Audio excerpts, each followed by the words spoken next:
के बिना जीवन ऐसा है जैसे पतवार के बिना नाव। नाव जब नाविक जो है पतवार जो चप्पू जिसको कहा, जिससे वो नाव को चलाता है। चाप मीन्स जो नाव चलाने के लिए चप्पू मारते हैं ना नाविक दोनों तरफ, तो नाव आगे बढ़ती है। तो कहा जैसे नाव को बढ़ाने के लिए चप्पू यूज़ करता है नाविक एक किनारे से दूसरे किनारे तक ले जाने के लिए, ऐसे ही गुरु भी जोन सा है काम करता है एक किनारे से दूसरे किनारे तक ले जाने का नाविक का। और चाप है उसका ज्ञान साधन, चप्पू है ज्ञान, नाविक गुरु, और जो ले जाने के लिए नाव ये शरीर है। गुरु तो तेरे अंदर ही है ना, शरीर है नाव, अंदर है तेरे वो नाविक, और चप्पू है ज्ञान। पर जब तक तेरे अंदर का गुरु जागृत नहीं होता तब तक तुझे बाहर किसी जागे हुए के साथ बैठना पड़ता है। जब तक तेरे अंदर की ऊर्जा शरीर, सूक्ष्म शरीर की जागृति नहीं होती तब तक तुझे किसी जागृत शरीर के साथ बैठना पड़ता है। पर जागृत शरीर, वो ऊर्जा शरीर, वो सूक्ष्म शरीर देखने में नहीं आता।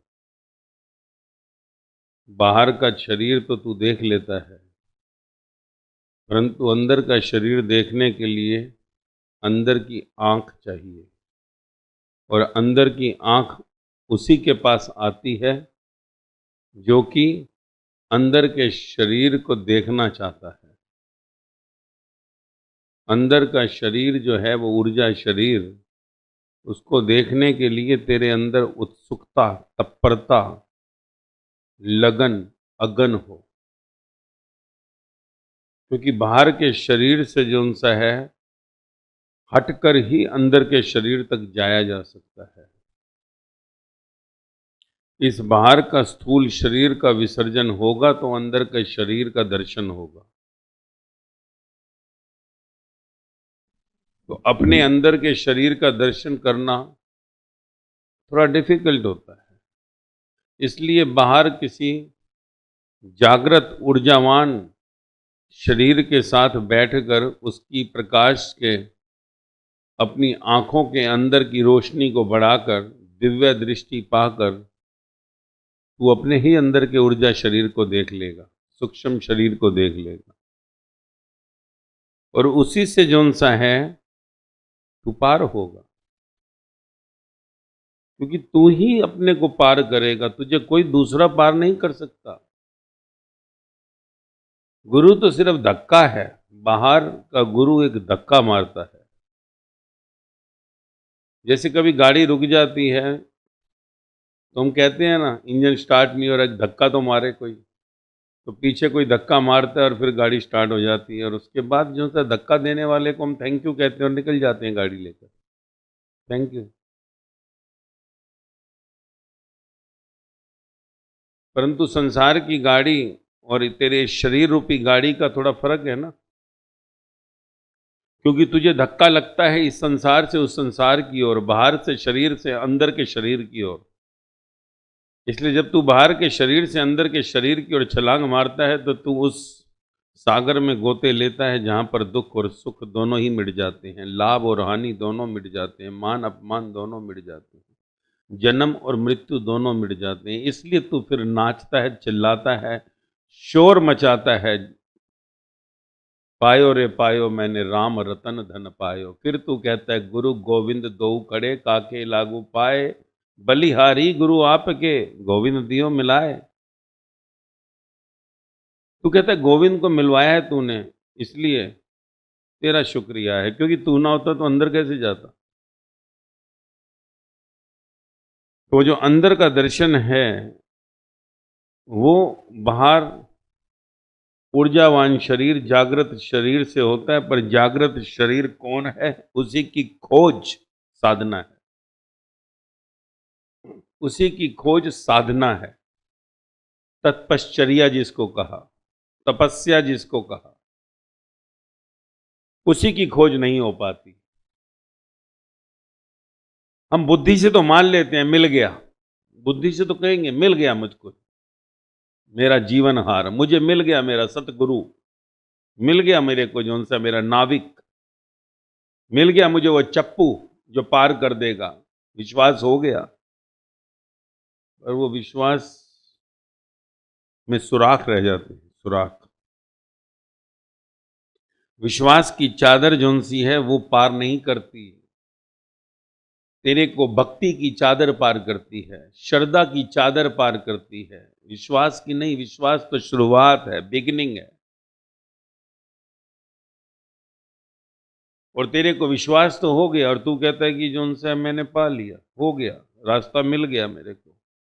रास्ता मिल गया, पहुंचा नहीं है, क्योंकि आज विश्वास है, कल अविश्वास हो सकता है। विश्वास कोई मायने नहीं रखता, आज तो विश्वास करता है, कल तेरा विश्वास हट भी सकता है। हाँ, जब विश्वास के आगे प्रेम की धारा बहती है और प्रेम की धारा के बाद श्रद्धा आती है जब,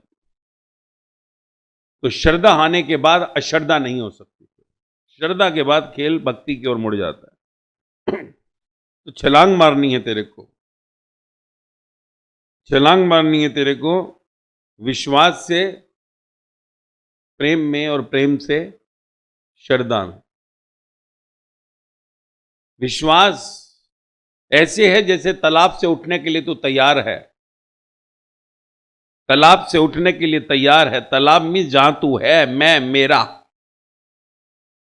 तू तैयार है मेरा को हटाने के लिए। मेरा हटते ही तेरा आना शुरू हो जाता है। जितना तेरी मैं और मेरा खत्म होती जाती है, उतना तू तेरा की तरफ बढ़ने लगता है, तू की तरफ बढ़ने लगता है।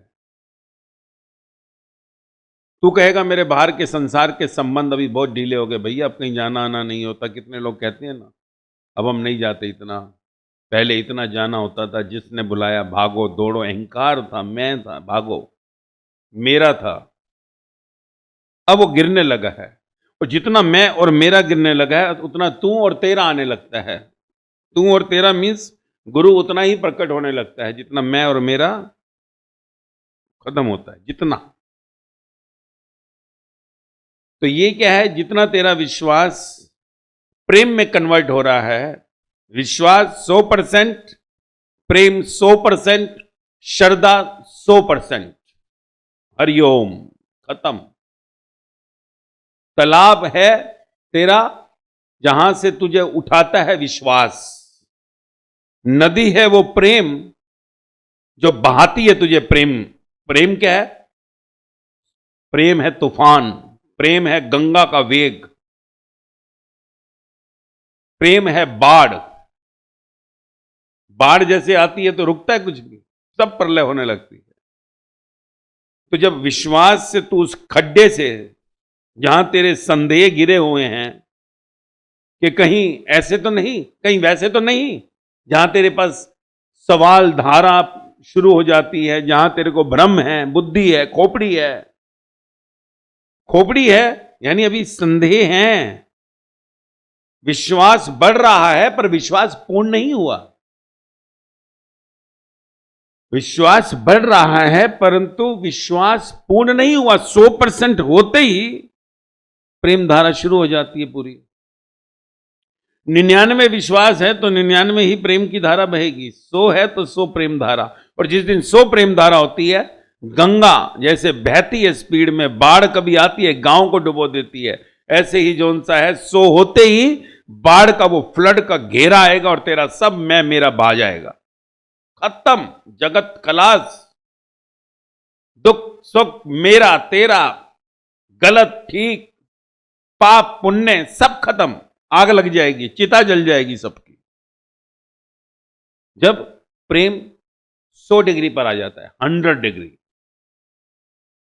तो प्रेम 100 डिग्री पे तभी आता है जब विश्वास 100 डिग्री आ जाए।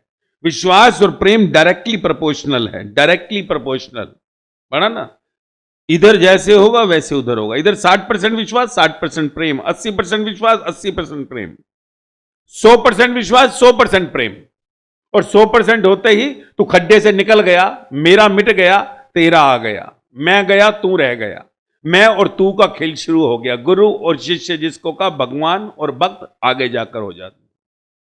अब जैसे ही मैं और मेरा खत्म होता है, तू और तेरा शुरू हो जाता है, और मैं और तू, वो जो खेल है शुरू हो जाता है, जिसको सतगुरु और सतशिष्य कह सकता है। तू सतगुरु और सतशिष्य, सतगुरु जीवन में आ जाता है जैसे ही 100% विश्वास और प्रेम जो है 100% हो गया।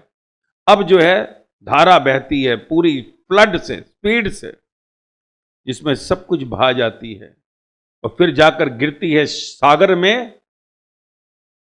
सागर में, सागर का अर्थ है जहां मिट जाते हैं दोनों, जहां ना गंगा बसती है, ना यमुना, ना सरस्वती, जहां ज्ञान भी डूब जाता है, जहां सतगुरु और सतशिष्य एक हो जाते हैं, जहां कुछ बचता ही नहीं, ज्ञान भी मिट जाता है, गुरु भी मिट जाता है, शिष्य भी मिट जाता है, तिरुपति से एक हो जाता है सागर। श्रद्धा का अर्थ ही है सागर हो गया। और फिर सागर उछलता है पूरी प्रकृति में, और फिर जो सा है फैलता है पूरे आकाश में, बादल बनकर, बादल बनकर बैठता है, फिर पूरी की पूरी प्रकृति को जो है गीला करता है, स्नान कराता है। वो है भक्ति, जहां पूरा आकाश बादलों से भर जाता है, पूरी सृष्टि को जोन सा है, पूरे विराट जोन सा है खेल के अंदर सागर अपने को समा लेता है। सर्व तक पहुंचता है सागर, नदी सर्व तक नहीं पहुंचती, ध्यान रख, सागर सर्व तक पहुंचता है। इसलिए दुनिया के हर जगह जो है सागर पहुंचता है। विराट, जहां पहुंचकर फिर एक ही रह जाता है परमात्मा, ओंकार, सतनाम, कर्ता पुरुष, सबका मालिक है। तो तू कहां खड़ा है तू जान। इसलिए कहा हर एक की अपनी कहानी है। इस कथा के अंदर कोई दो का खेल नहीं चल सकता, ये सिर्फ 1:1 है। ये नहीं कि अरे ये चल रहा है शर्मा तो चलो जी है ना, वो भी है ना, ऐसा नहीं हो सकता कि दो जने जो सा है एक साथ एक यात्रा में चल सकते हैं, कभी नहीं होगा। पति पत्नी भी अगर जुड़े हैं तो इकट्ठे नहीं चल सकते कि सोचे दोनों एक साथ चल रहे हैं, कभी नहीं होगा। क्योंकि इसमें सबकी अपनी अपनी पर्सनल जर्नी है, पर्सनल जर्नी। अब तेरे अंदर विश्वास की धारा 100% पहुंच जाए तो खेल शुरू हो। तेरा विश्वास 100% नहीं पहुंचता, इसलिए खेल शुरू ही नहीं होता। खेल तो शुरू तभी होगा जब 11 प्लेयर होंगे पूरे। 11 प्लेयर नहीं होंगे तो टीम कैसे खेलेगी आगे, मैच कैसे शुरू होगा। और 11 का अर्थ ही है कि जहां तू विश्वास से पूरी तरह से डूब गया, ओतप्रोत हो गया, और अब प्रेम की जो सा गंगा में छलांग लग गई। अब बह चला, निकल चला उस तालाब से जिसको मैं मेरा कहा, और अब यात्रा आगे बढ़ चुकी है। और तब जो है तुझे मालूम पड़ता है कि जीवन का वो आनंद क्या है। क्योंकि जिस दिन जो सा प्रेम के सागर में छलांग लगती है, प्रेम की गंगा में 100% जब डुबकी लगती है, तब जाकर मालूम पड़ता है क्या पाया है तूने। क्योंकि जब तक 100% विश्वास नहीं होगा तब तक तू 100% समर्पित नहीं हो सकता।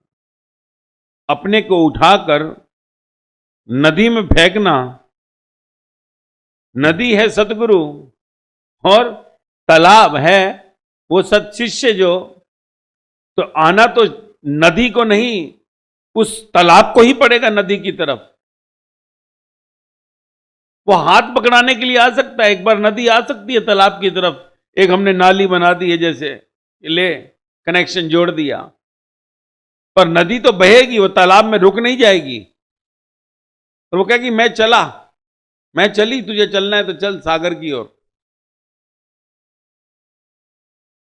परंतु अगर हम चाहते ही हैं उस तालाब में पड़े रहना, सड़े रहना, कुएं में सड़कर मर जाना, कि हमारे पुरखे भी इसी तालाब में पड़े थे, कुएं में पड़े थे, तो हम कैसे बाहर निकल आए।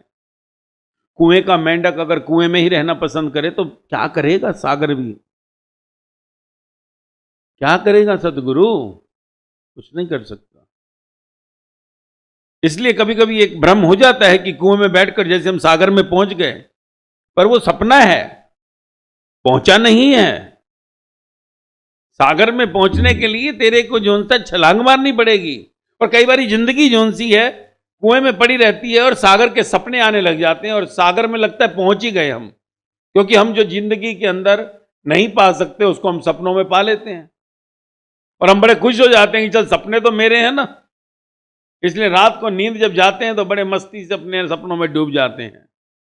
रात को सपने ना, ऐसा होता नहीं है। क्यों? क्योंकि दिन में जब हम कुछ नहीं हासिल कर पाते तो सपनों में हम उसे पूरा कर लेते हैं। तो सत्य में भी ऐसा होता है, लगता है मैंने छलांग मार दी, मैं पहुंच गया, परंतु पहुंचने वाला तो बचता ही नहीं। पहुंचने वाले के जीवन से सब गुम हो जाता है, खो जाता है, सपने भी तिरोहित हो जाते हैं। क्योंकि सपने हैं क्या, तेरी अधूरी जर्नी, द हाफ जर्नी। जिस दिन कंप्लीट हो जाए तो सपने भी मिट जाते हैं। कंप्लीशन के बाद सपना भी नहीं रह जाता, सपना एक अधूरी जर्नी है। तो ये खेल कैसे जोन सा है आगे बढ़ सकता है, इसका तुझे ही विचार करना है। क्योंकि नदी तो जोन सा है जब तक बह रही है वो पुकारती है, चारों दिशाओं में पुकारती है। नदी ये नहीं कहती कि तू मेरे से मत मिल। गंगोत्री से अगर गंगा निकले और कलकत्ता तक जा रही है तो वो रास्ते में ये नहीं कहती कि मुझसे मत मिलियो भाई। रास्ते में वो नालों को भी मना नहीं करती, नालों को भी गंगा से मिला दिया, सीवरों को भी गंगा से मिला दिया, वो कचरों को भी ले लेती है, नालियों को भी ले लेती है, सब कुछ ले लेती है कि चलो मेरे साथ। बस वो अलग बात है कि नाली नाले के कचरे जो है वो कहीं रुक जाते हैं, किनारों पर गिर जाते हैं।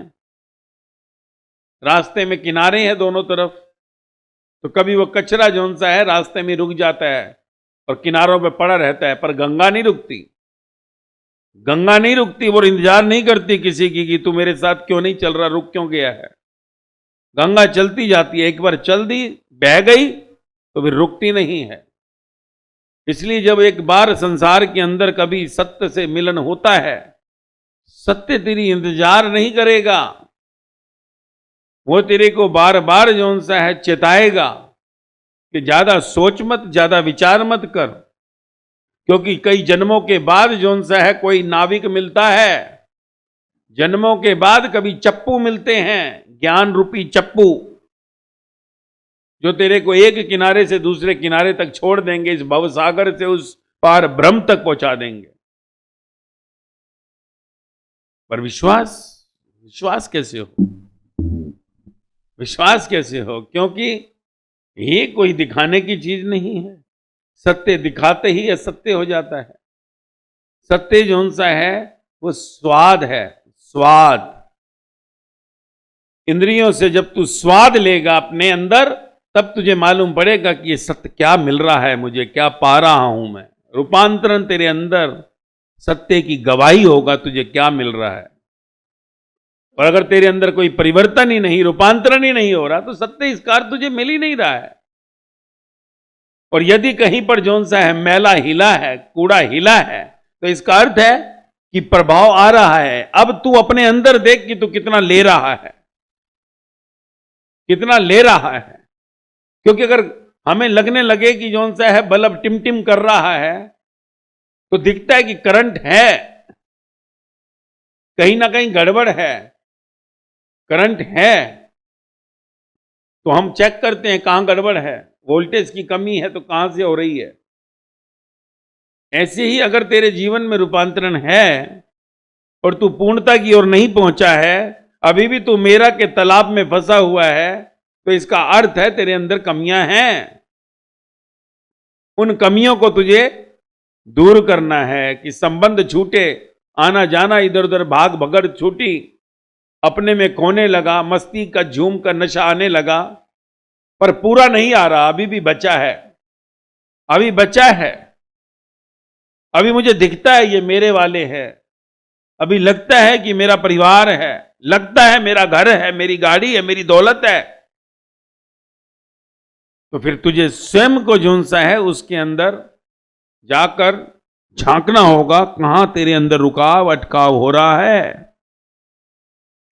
और जब झुकाव और अटकाव तेरे से नहीं निकल रहा तो तेरे को अपने नाविक को, अपने गुरु को जोन से बताना होगा कि यहां मैं रुक रहा हूं, बताना होगा। तभी तो वो तेरे को जोन सा है बताएगा कि कहां से रस्सियां कैसे खुलेंगी तेरी है, क्योंकि रस्सियां तो तूने बांधी हुई हैं, बंधन तो तूने लिए हुए हैं। बंधन कोई तेरे को नहीं देता, तू स्वयं से ही बांधता है, ध्यान रखियो। सारी खूंटियां तूने खुद ही बांधी हुई हैं, कोई खूंटी तुझे नहीं बांध रही। ये तेरा ही बंधन है खुद का। ये ऐसे ही है कि तू किसी का हाथ पकड़ ले और कह छोड़ छोड़ छोड़, तू किसी का हाथ पकड़ ले और कह छोड़ छोड़ छोड़, तुझे लगता है कि उसने पकड़ा है, दूसरे ने पकड़ा है। यहां तूने ही पकड़ा है संसार को, संसार ने तुझे नहीं पकड़ा है। और अगर नहीं छोड़ेगा तो प्राण एक दिन अंदर से ऊर्जा निकलेगी तो अपने आप छूट जाएगा। तू नहीं छोड़ेगा तो स्वयं एक दिन जोन सा है हाथ छूट जाएगा। पर जो छूटेगा अंत समय तो फिर पछताना पड़ेगा। इसलिए पहले ही तेरे को अपने को उस संसार से, उस बंधनों से मुक्त होना होगा। तू कहते बड़ा मुश्किल है, तो बड़ा मुश्किल है फिर आगे चलना भी। जितना तेरी मुश्किलात है उतना ही मुश्किलात पहुंचने में है। तो फिर मर सड़ दुखी रहे, परेशान रहे, टेंशन में रहे, फिर क्या करेगा परमात्मा, क्या करेगा सदगुरु? तो फिर वो कहता है मर, जन्मों से मरता आ रहा है, सड़ता आ रहा है और सड़ मर, चढ़ा दे मेरे ऊपर आकर जोन सा एक फूल माला, दे दे मेरे को आकर जोन सा एक अगरबत्ती, एक जोत। परंतु मैं इनसे रिझने वाला नहीं हूं। कहता नहीं रिझने वाला, तू 50, 100, 5,000 रुपया मेरे यहां कर दान कर कर जा, रिझने वाला नहीं हूं। मुझको तू रिझा नहीं सकता। मैं सिर्फ रिझता हूं तो सिर्फ भाव में, भाव का भूखा हूं मैं, भाव ही मुझको चाहिए। और भाव आते हैं तब जब कोई प्रेम में बहता है। प्रेम में जो बहता है उसी के भाव निकलते हैं। और जिसके जीवन में प्रेम ही नहीं है तो उसके भाव भी नहीं हो सकते, उसका भाव भी नहीं है। फिर वो सब बुद्धि का खेल है। और बुद्धि नहीं पहुंचाती, पहुंचाता हृदय है। और भाव आते हैं हृदय से, बुद्धि से नहीं आते। जो बुद्धि से आता है वो भाव नहीं है, और जो हृदय से आता है वो जब आता है पूर्ण रूप से छूटता नहीं। नाचती है मीराबाई, गाती है मीराबाई, रुक ही नहीं पाती बोलते हुए। नानक गाते हैं सड़क के बीच में हर टाइम जोन सा है अपनी मस्ती में। भाव रुकते नहीं, बाल्टी भर जाए तो बहती हुई रहेगी, रुक नहीं सकती। कहना नहीं पड़ेगा अरे भाई बोलो, स्वयं से आएंगे, स्वयं से। तो इंतजार भी नहीं करेगा।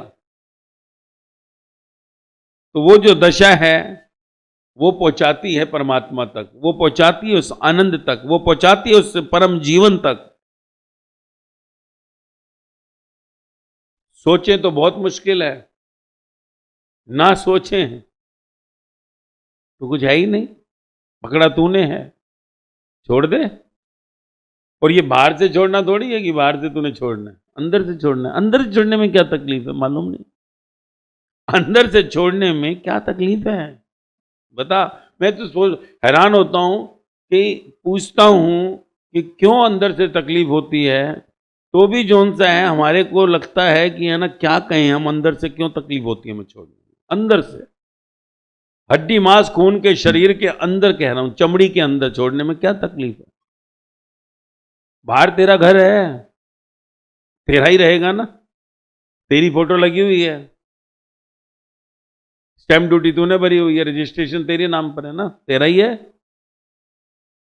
तेरे बच्चे तेरे ही हैं, पड़ोसी के थोड़ी हो जाएंगे। सबको मालूम है इसके बच्चे हैं भाई, ये सबको मालूम है कि ये इसकी पत्नी है, पड़ोसी की थोड़ी हो जाएगी, तेरी ही है ना, सबको मालूम है। तेरा पति तेरा ही है ना, किसका है सबको मालूम है। तेरे माँ बाप तेरे ही हैं, तेरा बैंक अकाउंट तेरा ही है, तेरे ही साइन चलते हैं, प्रॉब्लम क्या है, तेरा ही तो है सब कुछ। पर ये अंदर क्यों इसको सोच के बैठा है कि अंदर से मेरा है? अंदर से तेरा नहीं है, ये नहीं है तेरा, अंदर से कुछ भी नहीं है, अंदर से किसी का कुछ भी नहीं है। क्योंकि अगर अंदर से होता तो फिर जन्म से पहले भी होता और मृत्यु के बाद भी होता। अगर अंदर से होता तो मृत्यु के बाद जोन सा है दर्द खत्म नहीं हो सकता। जीते जी अगर हाथ जल जाए, जीते जी अगर पांव जल जाए और कहीं तू आईसीयू में पड़ा हो, कि कहा 40% बर्न हुआ पड़ा है, 50% बर्न है, तो बाहर कितने लोग खड़े होते हैं, घर वाले, वही संबंधी, कैसे पागलों की तरह चक्कर मारते हैं बाहर आईसीयू के, ऑपरेशन चालू है, इधर से उधर, उधर से इधर, इधर से उधर, उधर से इधर, जब तक डॉक्टर आकर कह ना दे कैसा है। डॉक्टर ने आगे कह दिया कि बेटर, तो रिलैक्स आ जाता है, बैठ जाता है। डॉक्टर ने कहा रिस्क है, कल सुबह तक का रिस्क है, सुबह तक की नींद हराम हो जाती है, कम से कम उस घर की जहां पर वो है, जिसका वो बाप है, जिसका वो बेटा है, जिसका वो पति है, जिसकी वो पत्नी है, उसकी नींद हराम हो जाती है एक बार। और जैसे वो सुबह कहता है 4 बजे आकर मैसेज अंदर बाहर आता है, वो कहता है मर गया, ही sorry, we could not save him, we could not save her. फिर क्या होता है? अब चक्कर लगना तो बंद हो गया, हॉस्पिटल में रोज आना बंद हो गया, 2 दिन से आ रहा था। अब जो है आगे का खेल शुरू हो जाएगा, जलाओ, दफनाओ, चौथा करो, और फिर कौन याद रखता है किसको? कौन मरता है किसके लिए? मरता है कोई? कोई सती हुई आज तक सुना है?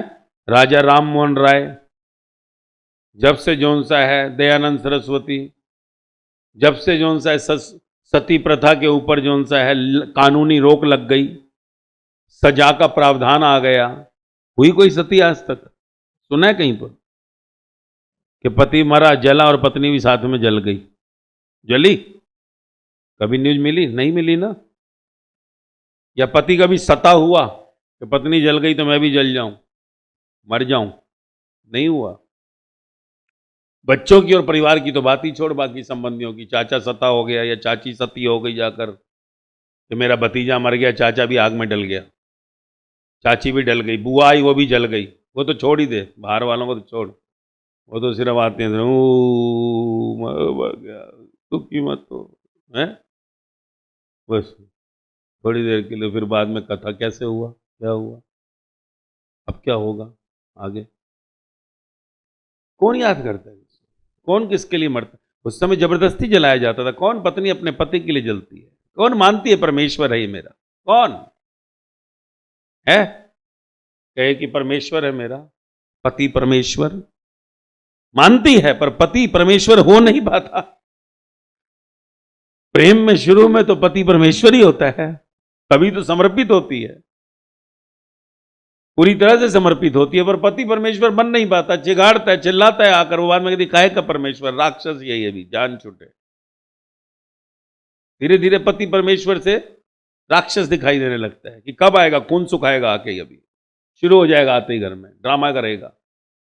तो शुरू में वो तो अपने को समर्पित कर देती है कि परमेश्वर ही है, पत्नी नहीं तो पति को परमेश्वर बनाया है, बाकी पति थोड़ी परमेश्वर आ गया ऊपर से, तो पत्नी भी परमेश्वर है, पर पति ने कभी पत्नी को परमेश्वर नहीं कहा होगा। कौन मानता है? तो जीवन का ये खेल क्या है? सब छूट जाएंगे, मैं तुझे यही कहना चाहता हूं, सब छूट जाएगा, तो तू अभी छोड़ना, नाओ। अभी छोड़ने में अंदर से तकलीफ हो रही है, बाहर वालों को तूने छोड़ दिया, जितने संबंध दूर होते हैं उतने बाहर से छूटते चले जाते हैं। पता लगे कि हाँ जी कहीं पर चाचा जी के घर में कोई मौत हो गई तो तू उतना नहीं मरता जितना तेरे घर में कोई मर जाए तो। पता लगे कि घर में कोई मर गया, बेटा मर गया, बाप मर गया, तो एक बार अंदर धक्का लगता है। पर पता लगे चाचा क्या मरा, थोड़ा मरता है। फिर पता लगे चाचे क्या मर गया, तो और थोड़ा मरता है। फिर चाचे के वो दूर की रिश्तेदारी में मरा तो बिल्कुल ही नहीं मरता है, रोटी पे आराम से खाएगा, सब बढ़िया है, चल ठीक है, कुछ लेना देना नहीं है। और कहीं जो सा रिश्ते में ही नहीं है कोई, और मरते ही हैं रोज, तो कोई फर्क ही नहीं पड़ता, पूछते भी नहीं कौन मरा है कुछ होता तो सोच ले, सब दूर वाले हैं, प्रॉब्लम क्या है, सब दूर वाले। अनजान देश है, ये तेरा देश नहीं है। अनजान तेरा घर है, ये तेरा घर नहीं है। अनजान तेरे संबंध है, ये तेरे संबंध नहीं है। यही तो एक समझना है, और कुछ समझना थोड़ा कड़वा लगता है, तकलीफ होती है। ये कैसे हो सकता है, क्या नहीं कर, मर, फिर जन्म ले, फिर एक नया परिवार, नया बाप, नई मां, नया पति, नई पत्नी, नए बच्चे। क्योंकि पंडित भी 7 जन्म कह रहे, तेरे तो करोड़ों जन्म हो चुके होंगे, करोड़ों हो गए होंगे। जानवर भी तो बच्चे पैदा करता है, वहां भी तो बंदर और बंदरी है, कुत्ता और कुतिया है, गधा और गधी है कि नहीं है, हाथी और हथनी है कि नहीं है।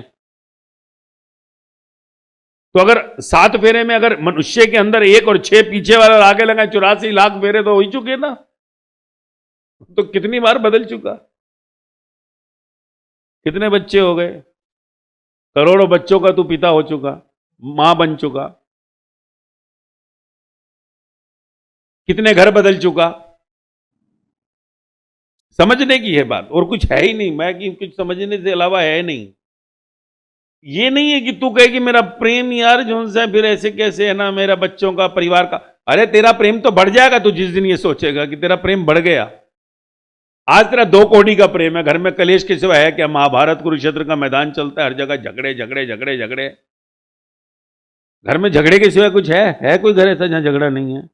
तो फिर तेरे झगड़े का बोझ, मस्ती आ जाएगी, विश्वास कर, एक बार ये करते ही मस्ती आ जाएगी। तू झूमेगा, तेरे बच्चों से, तेरे परिवार में, पति से, पत्नी से, मां बाप से ऐसा प्रेम पैदा हो जाएगा, तूने कभी सोचा भी नहीं होगा ये प्रेम है। पासा पलटने में देर क्या है, अंदर के बस कीले खोलने, बाहर से थोड़ी खोलने। तू के बाहर से, हाँ जी वकील को बुलाओ, डाइवोर्स करना है, बच्चों को भैया हमें तेरे से अलग होना है। और कई मूर्खता कर भी देते हैं, कई मूर्खता करते हैं, जो संसार से तंग होते हैं, कहते हैं हम भागे आश्रम, चलो हिमालय, चलो हरिद्वार, चलो वहां पर, यहां सबको छोड़ के चले जाते हैं। वो बच्चों को छोड़ते हैं, परिवार को छोड़ते हैं, फिर वो कौन सा मुक्त तो नहीं हो पाते। वो आज भी फंसे हुए हैं, सब रेंग रहे हैं, वो भी मुक्त नहीं हो पाते। क्योंकि बाहर से छोड़ने से थोड़ी मुक्त होता है, अंदर से छोड़ने से मुक्त होता है। जब तक तू अंदर से नहीं छोड़ सकता, बाहर से छोड़ने से क्या होगा। तू भले चला जा कहीं पर भी, हिमालय भाग जा, आश्रमों में भाग जा, परंतु अंदर तो तेरा है ना सब कुछ। और घर में बैठकर अगर तू नहीं छोड़ सका तो बाहर जाके कैसे छोड़ेगा। क्योंकि घर में बैठकर तो तू दृष्टा होकर देख सकता है कि जीवन क्या है, बाहर जाकर तो तू जो सा जीवन क्या है मालूम ही नहीं पड़ेगा। घर में बैठकर तो तू भोग को देख सकता है कि भोग कर रहा हूं, खाना बन रहा है, बढ़िया स्वादिष्ट हो रहा है ना, ये खाने का स्वाद आ रहा है। तू चला जाए आश्रम में और वहां दाल चावल मिलता है, कड़ी चावल मिलता है, तो कहे जी मेरी जीभ देखो, अभी मैं पनीर का कोई टेस्ट नहीं, अब कोई बिरयानी नहीं चाहिए, कुछ नहीं, देखो क्या हो गया। पर घर में बिरयानी बनी हुई हो, सामने कड़ी चावल बनी हो, खीर पूरी बनी हुई हो, सब कुछ बनाओ, तब देख तेरी जीवा के अंदर कितना रस आ रहा है देखते ही। और वहां जहां मिलेगा ही नहीं, वहां जाकर क्या फायदा है। तू कहे जी मैं बाहर चला गया, मैं ब्रह्मचारी हो गया। अरे तू जब घर में होगा, संबंधों में होगा, मालूम पड़ेगा कि तू कितना ब्रह्मचारी हो गया। जब तू संसार में सबके बीच में बैठा होगा, क्या तेरे अंदर विचार है। तू जंगल में बैठ जा जाकर के मैं ब्रह्मचारी हो गया, पहाड़ों पे बैठ गया, कोई अर्थ नहीं है। अंदर मन उसके अंदर सब कुछ लेके जाएगा। और जब कोई चीज में बार बार आदमी जो उनसे पड़ा रहता है, तो वो ऐसा ही हो जाता है जैसा उसको क्लाइमेट मिलता है। परंतु वो वैसे ही जैसे ही बाहर आता है, तो फिर से उसको सारी समृद्धि अंदर लौट आती है, फिर से सब नजर आ जाता है। जेल में आदमी जाता है, 10-10, 20-20 साल की सजा काटता है, तो शुरू शुरू में 1 महीना 2 महीना तकलीफ होती है, 6 महीने के बाद सब भूल जाता है, उसको फिर जो उनसा कुछ भी नहीं होता। और फिर 20 साल के बाद जब वो रिलीज होने वाला होता है, तो सब कुछ एकदम वापिस, मोह भी घेर लेता है, काम भी घेर लेता है, क्रोध भी घेर लेता है, लोभ भी घेर लेता है, अहंकार भी घेर लेता है। क्योंकि वो बीच में जाने वाला है, और उसके अंदर सारे रस शुरू हो जाते हैं जो सूख गए थे शुरू में। जड़ तो रह गई ना, दृष्टा होकर अगर तू भोगों के बीच में रहकर दृष्टा होकर अगर तू भोगों से विरक्त हो जाए, फिर क्या है, अंदर हिमालय हो जाए तो हिमालय अच्छा लगेगा, अंदर आश्रम बन जाए तो आश्रम अच्छा लगेगा। अंदर, इनसाइड, जब तक अंदर नहीं होता निकलने की जरूरत नहीं है, बैठा रहे। हाँ, अंदर हो जाए तो वहां बैठकर जो सा है काम पूरे होते ही निकल ले। ज्यादा बैठ मत, फिर कहेंगे आखिरी तक ही बैठा रहता हूं। अंदर खाली हो जा। इसलिए मैं कहता हूं कि जब गृहस्थ धर्म तेरा पूरा होने वाला होता है तो तेरे को पहले ही प्रिपेयर करना है, ताकि उस समय तू घर में बैठकर भी ऐसे लगे तुझे कि मैं घर में नहीं हूं, मेरा में बैठकर भी मेरा नहीं है, मैं होकर भी मैं नहीं हूं। जब ऐसी स्थिति बन जाए तब तू मुक्त हुआ। अब संसार में तू कहीं भी जा, तेरा पीछा नहीं करेगा ये संसार। मन मिट गया, फिर जो है स्थिति परमात्मा की ओर चलती है, बढ़ती है।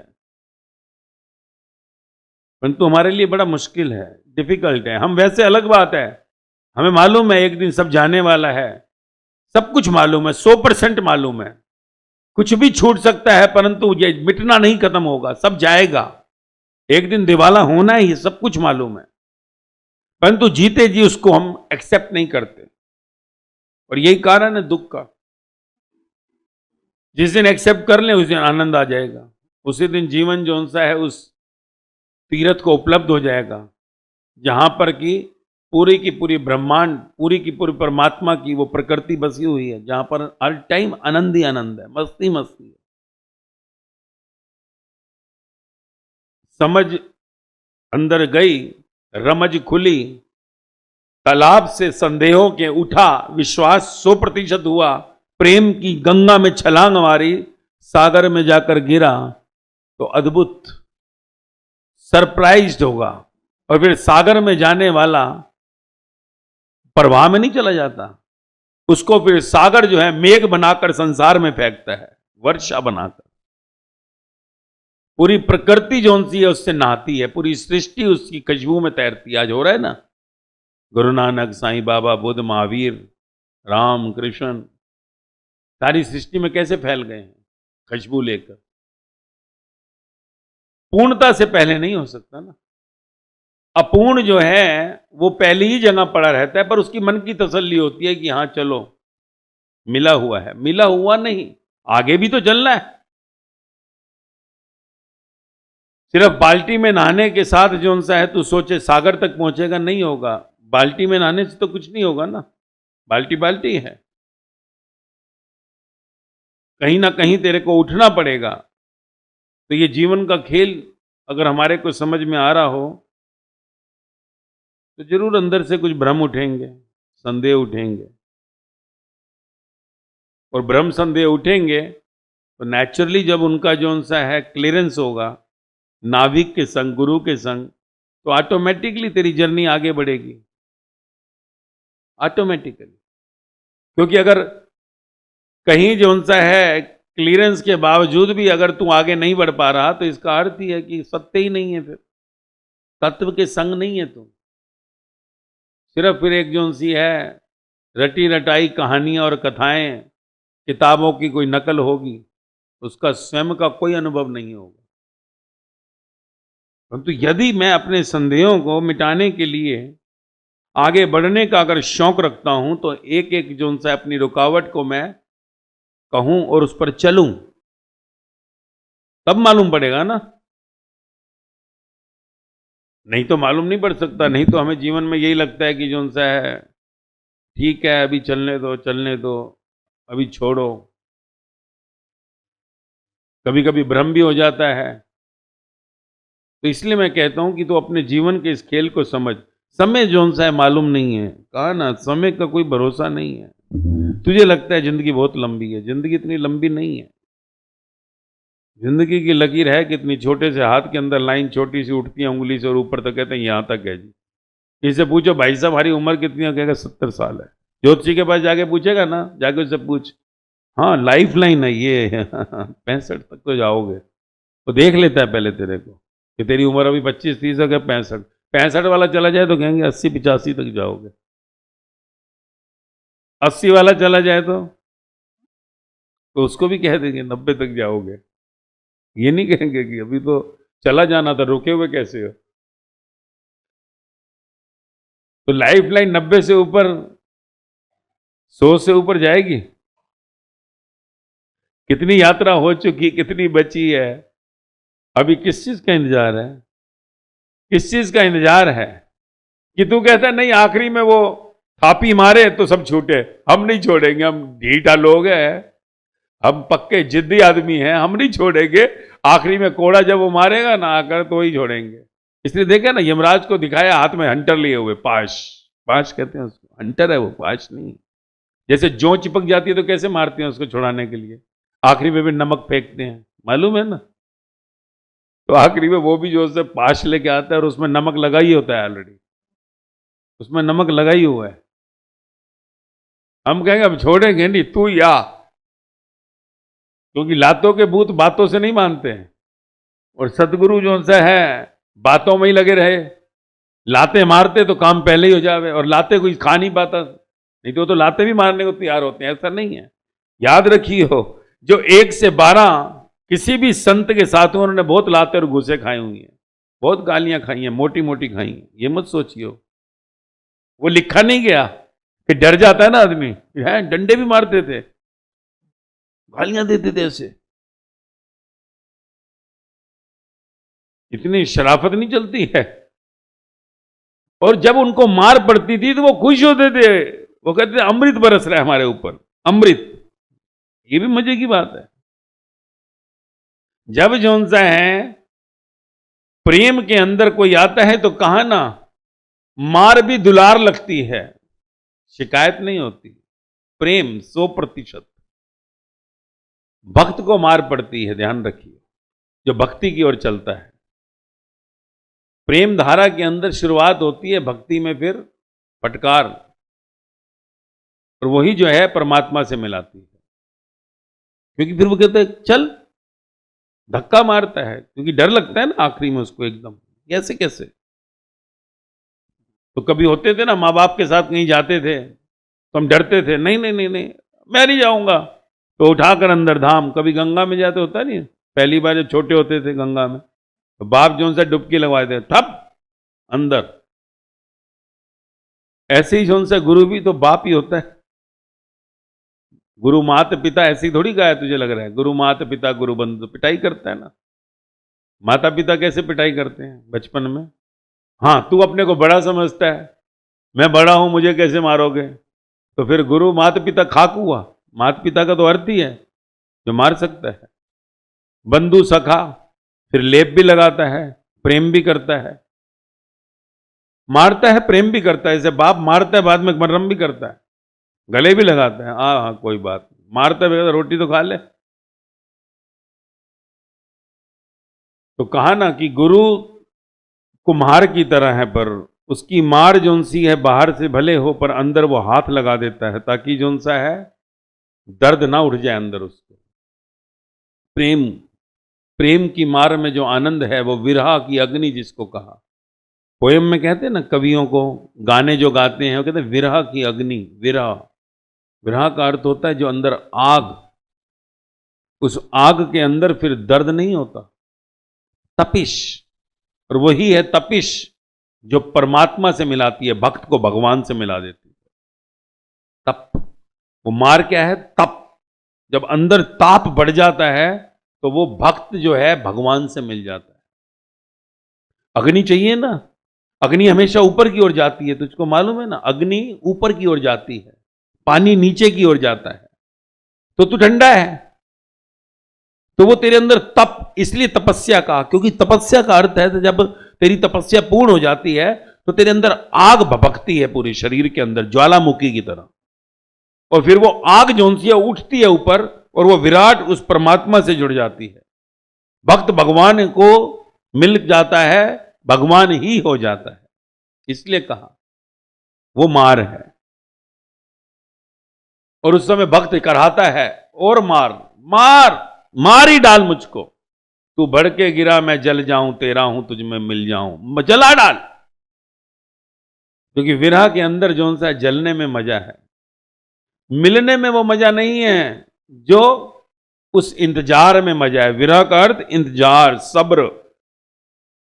और उस सब्र के अंदर, उस विरह के अंदर जो मौज है, मस्ती है, वो जो उनसा है एक अद्भुत आनंद है, अद्भुत आनंद। वो रस लिया नहीं ना, जिस दिन वो रस लेगा उस दिन मालूम पड़ेगा कि मीरा कैसे जो सा है रोती थी और फिर नाचती भी थी, कैसे जो सा है जीवन वो गुरु नानक का सड़क पर नाचते थे, गाते थे, और जो रोते थे वो बताया नहीं। ध्यान रख, रोते हैं, रोते हैं मिलन अंदर के लिए, मिल मिल। नाचते हैं मीरा, मिल। रोती है मीरा, नाचती है जब सामने से एश्योरेंस आता है, मिलता है, कृष्ण नाचता है साथ में जब मीरा के। जब नानक, गुरु नानक के साथ नाचता है परमात्मा ब्रह्मांड, तो वो गाते थे, और नहीं तो वो भी विरह में जाते थे। बिना विरह के तो जौन सा संसार से मुक्ति नहीं है। वो जो आंसू हैं वो दिखाई नहीं देते, सत्य की यात्रा वालों के आंसू दिखाई नहीं देते, पर वो आंसू फूल बनकर परमात्मा को चढ़ते हैं। ध्यान रखिए, आंसू फूल बनकर परमात्मा को चढ़ते हैं वो। और जिसके जीवन में वो विरह की अग्नि नहीं लगी, उसका मिलन परमात्मा से नहीं हो सकता, नहीं हो सकता। अब ये खोपड़ी से मत सोच लियो कि खोपड़ी से, बुद्धि से कुछ नहीं होता। ये तो जो उनसे है प्रेम, जब विश्वास 100%, तो प्रेम 100%। जब प्रेम 100% होता है तो भक्ति में छलांग लग जाती है, जहां से विरह शुरू हो जाती है। फिर जलता है भक्त अंदर, दहकता है भक्त अंदर, उसी को तप का है, तत्पश्चर्या का है, और उसी से जो है वो आग उस विराट की तरफ फैल जाती है, और वो उसी में जलता है, कभी रोता है, कभी हंसता है। और वही जीवन का जो उसका आनंद होता है, रोना और हंसना। और उसी में जो वो स्थिति उपलब्ध होती है जिसको स्थिति प्रज्ञा कहा, परमात्मा कहा, ब्रह्म स्वरूप कहा, वहां कहने वाला नहीं बचता, हो जाता है, हो जाता है। पहले रहता है आई एंड यू। जब जो है विश्वास से प्रेम में जाता है तो कहता है आई लव यू। पर जब छलांग लगती है गंगा से, उस नदी से सागर की ओर, तो आई और यू मिट जाता है, लव ही रह जाता है। वही लव है जो उस विराट से मिलाता है। तो देख तू कहां खड़ा है, तेरी को देखना है, मैं थोड़ी देखेगा, मैं क्या करेगा। तुझे देखना है कहां खड़ा है, तुझे कहां पहुंचना है, कब पहुंचना है, कितना और टाइम लगाना है, कितना तेरे को अंदर चिंतन करना है, मनन करना है, नहीं करना है, तेरी मर्जी। स्कूल की थोड़ी क्लास है जहां पर कहें कि होमवर्क दिखा भाई, कागज दिखा, जमा पेपर क्या किया, दिखाओ जी क्या किया दीदी। होमवर्क थोड़ी यहां पर जो उनसे तेरा देखा जाएगा। होमवर्क दिया जाएगा, पूछा नहीं जाएगा दिखाओ मुझको, कि बेंच पे खड़े हो जाओ, मुर्गे बन जाओ, क्लासरूम के बाहर खड़े हो जाओ, रेस्टिकेट कर दिए स्कूल से जाओ। ऐसा नहीं होता। सत्य की यात्रा में तभी तो उसको करुणा का है। संत को क्यों करुणा का है कि क्लास भी देता है वो, कुछ लेता भी नहीं है वो, और कहीं पर भी नाराज भी नहीं होता है वो, प्रेम ही बरसाता है वो। उसके अंदर कोई द्वेष, कोई द्वंद्व नहीं आएगा। अब चाहे बच्चा कितना भी नालायक हो, चाहे कितना भी ऊंचाई पे उठ जाए, यही तो फर्क है। तभी तो करुणा का सागर कहा सत्य को। और जिसके अंदर जो उनसा है रुझान आ जाए कि द्वेष द्वंद्व का, तो फिर वो सत्य है ही नहीं। इतना ही तो मजा है जिंदगी का कि सत्य के सामने इसलिए जो है हमेशा आनंद आता है, क्योंकि वो कोई शिकायत नहीं करता, वो कुछ कहता नहीं है, वो सिर्फ बांटता है, देता है। जब भी जाओ, गंगा कहती है पी ले पानी, अंजलि बना ले और पी ले। अंजलि ना बना, बुक ना बना, तो पिएगा कैसे? जाएगा तो झुकना तो पड़ेगा ना गंगा के आगे, कि नहीं झुकेगा? गंगा उठकर नहीं आएगी तेरे पास, तुझे झुकना पड़ेगा, अंजलि बनानी पड़ेगी, फिर जोन सा मुंह में डाल। तो गंगा तो बह रही है, तूने अगर जोन सा है अमृत पीना है तो तुझे झुकना होगा। अहंकार झुकने नहीं देता। वो कहता अकड़ के खड़ा हूं, पिलाना है तो तू पिला दे, जिंदगी निकल जाएगी, गंगा तो मुंह तक नहीं आएगी। क्योंकि गंगा तो कबीर के अंदर आ गई, कारण हरि अंदर आ गया, हरि अंदर आ गया। इसलिए क्योंकि कबीर के अंदर परमात्मा के लिए इतनी प्रीत लग गई, इतना भक्ति में डूब गया, मर गया, मिट गया, कि स्वयं गंगा को आना पड़ा कबीर को पिलाने के लिए। क्योंकि हरि शिव जहां है उसकी जटाओं में गंगा है, शिव प्रकट हो गए, गंगा अंदर आ गई। और शिव बार बार कह रहे हैं कबीर कबीर कबीर, और कबीर खोया हुआ है बाहर, आगे पीछे हरि फिरे, कहते कबीर कबीर। यही मीरा के साथ हुआ, यही गुरु नानक के साथ हुआ, यही साईं बाबा के साथ हुआ, यही बुद्ध, यही महावीर के साथ हुआ। यह मत सोचियो कि सिर्फ कबीर के साथ होता है, ये सबके साथ होता है। या तो तू भक्ति में आ जा तो गंगा तेरे अंदर प्रकट होगी, और नहीं तो तुझे झुकना होगा। तभी जौन सा है निरंकार कहा। इसलिए जौन सा है गर्दन झुकाने की प्रथा बनी मंदिरों में, गुरुद्वारों में, मस्जिद, चर्च में। इसलिए कि झुकते झुकते तू अंदर से इतना झुक जा कि तू उठने के लिए कभी सोचा ही नहीं, झुका ही रहे। और झुका हुआ पेड़ मीठा फल देता है, हमें मालूम है, परंतु वो सिर्फ शब्द हैं, हम तने हुए ही रहते हैं। अहंकार कभी भी झुकना नहीं चाहता, और बाहर से भले झुकेगा पर अंदर से तना रहेगा। और ऐसा व्यक्ति जो है परम को उपलब्ध नहीं होता, वो पड़ा रहता है उसी तालाब में जहां पर वो था। विश्वास की धारा उसकी पूर्ण नहीं होती तो श्रद्धा तक पहुंचेगा कैसे। तो हम अपने जीवन को उस सत्य में लगाएं जो परमात्मा ने हमें अवसर दिया है। इस अवसर को चुकाएं नहीं, इसको इनकैश करो, इनकैश। क्योंकि ये उस परम उपलब्धि के लिए हमें मौका मिला है, कोई छोटी मोटी संसारिक वस्तुओं के लिए, शक्लों के लिए नहीं। जो तेरी प्रारब्ध में आने वाली है वो तुझे मिलेंगी, पर ये तेरे कर्मों से मिलेगा, आज के वर्तमान क्रियमान कर्मों से, जिसका कोई लेना देना नहीं है तेरे पिछले भाग्य से और तेरे आगे के जो सा उससे। आज अभी के पुरुषार्थ से, नाउ हियर, ये लिखी जा रही है कहानी साथ साथ। जैसे जैसे तू चलेगा ऐसे ऐसे स्टोरी लिखी जा रही है, और ऐसे ऐसे तेरी उन्नति बढ़ेगी। छलांग लगाएगा तो पहुंचेगा। तो हमें कहां पर कैसे पहुंचना है, कैसे धारण करना है, स्वयं को सोचना है। और कर्म तुझे ही करने होंगे, पुरुषार्थ तुझे ही करना होगा, होमवर्क तुझे ही करना होगा। तभी ये जन्म उस अजन्मे से मिलेगा और जीवन सफल होगा।